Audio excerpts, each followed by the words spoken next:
Okay, so this is my reflective video on my SIT 3000 mini lesson for Introduction to Animation Techniques. So, I done my lesson as planned and I was actually very happy with the outcome of it. It managed to flow like I wanted it to. The Prezi that I made worked really well and the pupils seemed to be very engaged in the topic. I have got some feedback here which I'll read out a couple of points to you about. So, it says that I had a well prepared pack of documents and I did make these available prior to the commencement of the activity. The reason for this is it allows the person that's observing me to have a look at what I'm about to do and get a feel for what my lesson is going to be about. I really enjoyed using the Prezi to give my lesson to the class, basically because it was very interactive and I could move through each different topic really easy. I found this far more effective than using a PowerPoint because I think, in my opinion, pupils are immune to PowerPoints almost, and something new like Prezi in the classroom is quite exciting and it's fresh, so I decided to use this mainly for that reason.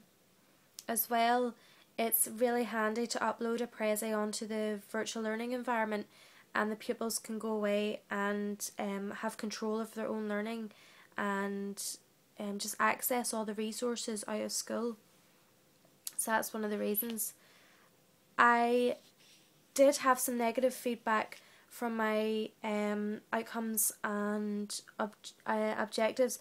Not so much negative but more constructive criticism. I found this really helpful because it was very specific and it was straight to the point.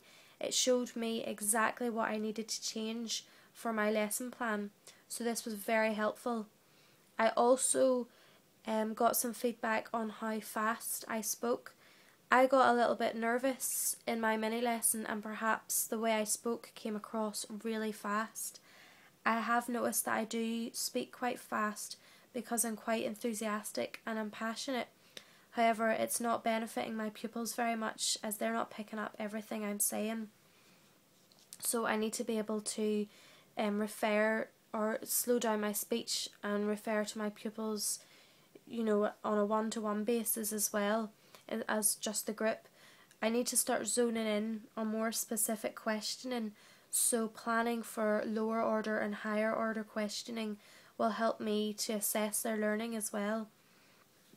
So there's loads of different areas in which I can improve on.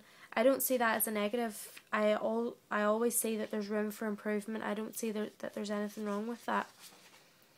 So I have identified Q25 as needing some specific focus for my questioning and assessing and monitoring my pupils. My questioning that I give to them will help me assess their learning as well. So I'm quite happy about that I know exactly where I can advance in that area. So I'd like to be able to move around the room a lot more and question pupils on a one-to-one and an individual basis. Using open questioning, just not to scare them, just open questioning to give them a chance to answer. It's a really important introduction to assessment because it can give you the different levels that they're working at. You'll get like an immediate response. So what I'm going to do is just review the outcomes periodically so that the pupils can achieve them, and I need to start referring back to my lesson objectives throughout the lesson.